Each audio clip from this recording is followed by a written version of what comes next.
Let me begin by describing to you what an average day looks like for me today.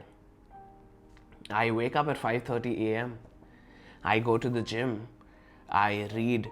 I put in 3 to 4 hours of deep work into my business. I journal, I meditate, and at the end of it all, I ensure that I go to sleep on time so that I can get my 8 hours and wake up refreshed the next morning to do it all over again. This might not seem like a big deal to some of you, but I remember being on the other side of this. I remember the initial days after I decided to get my act straight.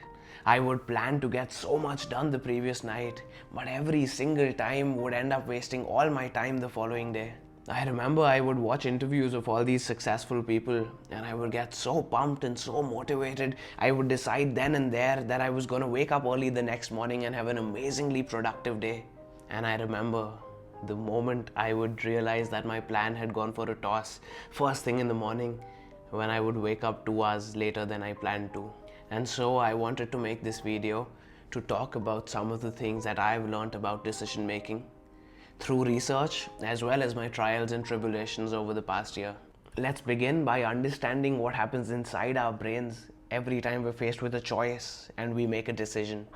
You see, our brain is the most energy hungry organ of our body. It weighs 1/50th of our body weight but consumes over 20% of the calories that we consume. So of course it makes sense that over time our brains have evolved to take certain shortcuts to operate more efficiently. So when you choose pizza over the salad, or you choose to lie on your bed and watch Netflix instead of going to the gym, your brain doesn't care. Its only job is to adapt. Whenever you make a decision, your brain thinks you're using intelligence to make this decision. Clearly, it should be a good decision. So when you choose pizza over the salad, when you choose to sit on your bed watching Netflix instead of going to the gym, your brain doesn't care. Its only job is to adapt. And when you make that same decision over and over again, then rather than taking up critical thinking, your prefrontal cortex hands over this decision to the midbrain, making it an unconscious behavior, an unconscious habit. So after a while, you don't even question ordering the pizza or lying on your bed and watching Netflix the entire day. Do you see how massive that is?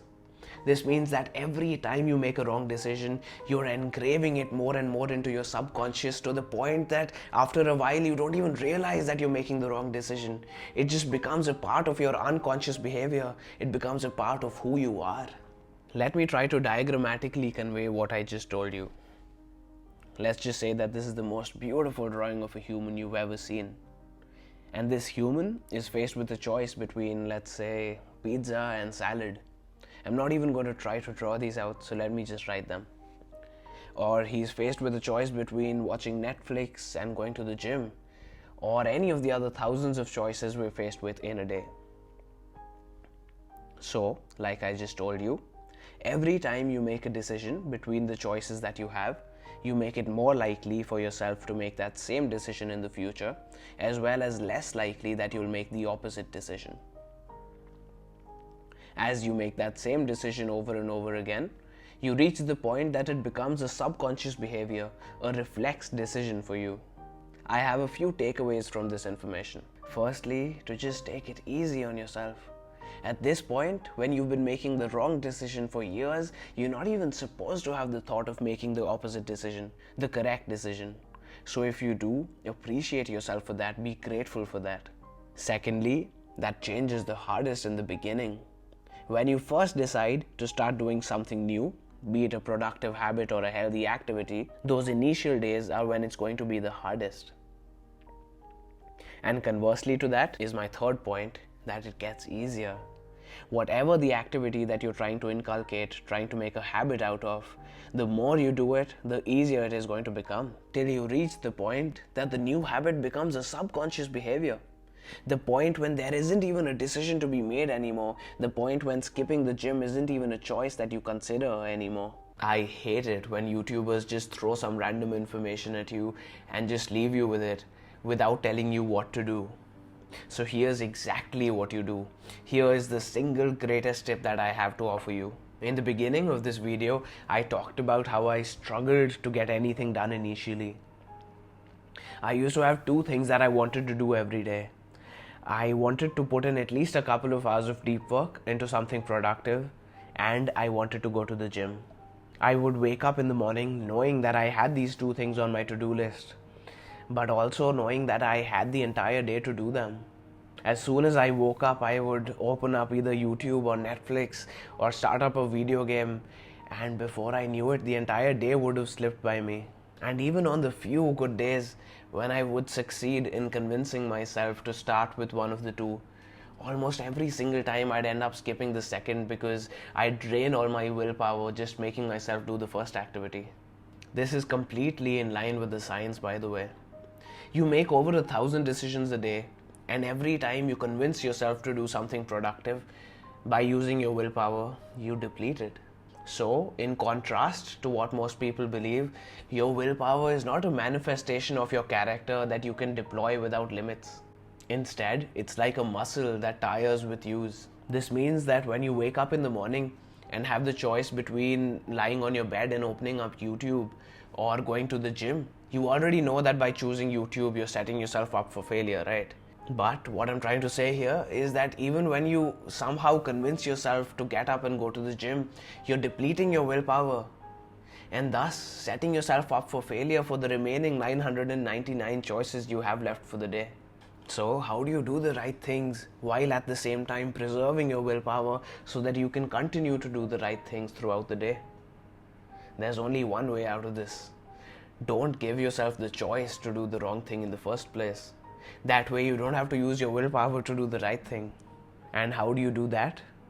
By feeding a routine into your brain. The goal is to ingrain these healthy activities of putting in deep work, going to the gym, meditating, journaling, whatever it may be, into your subconscious, such that you don't even have to think about doing them anymore. And scientifically, the easiest and the fastest way to get there is to do the same things at the same times every day. This one sentence has helped me completely turn my life around. Let me repeat it for you. Do the same things at the same times every single day. Earlier, I used to wake up in the morning knowing that I had to put in 2 hours of deep work sometime in the day.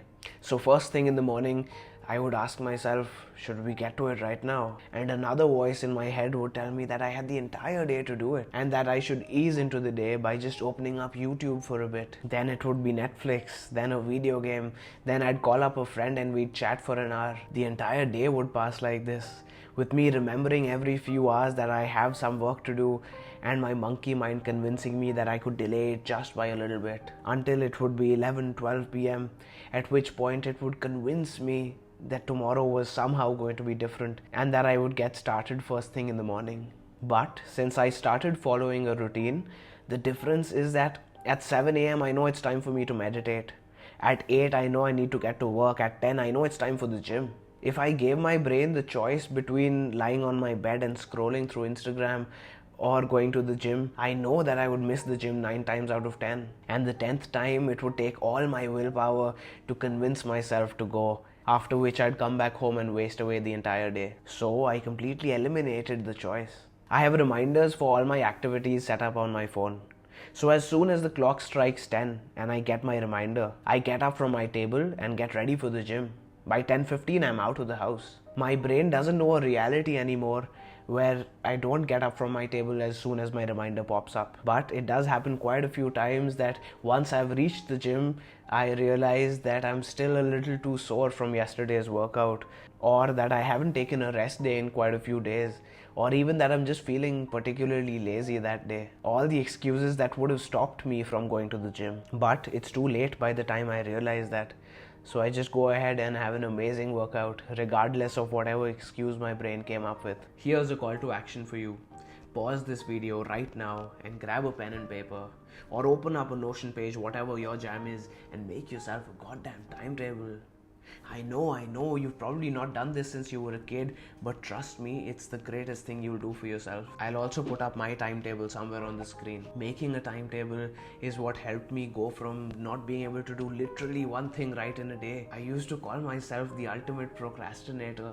I procrastinated not for days or weeks but for months. But today, I end most days proud of the amount of things I got done. The key here is to take some time and think what your ideal day looks like. Don't let your hustle side take over and make you schedule 10 hours of work a day. Genuinely think what kind of day would you be happy having over and over again. And just as importantly, this day needs to be something that you can sustain forever. There's no point if you're going to follow the timetable for 10 days and then completely give it up. Let me just end this by saying that this is my biggest hack.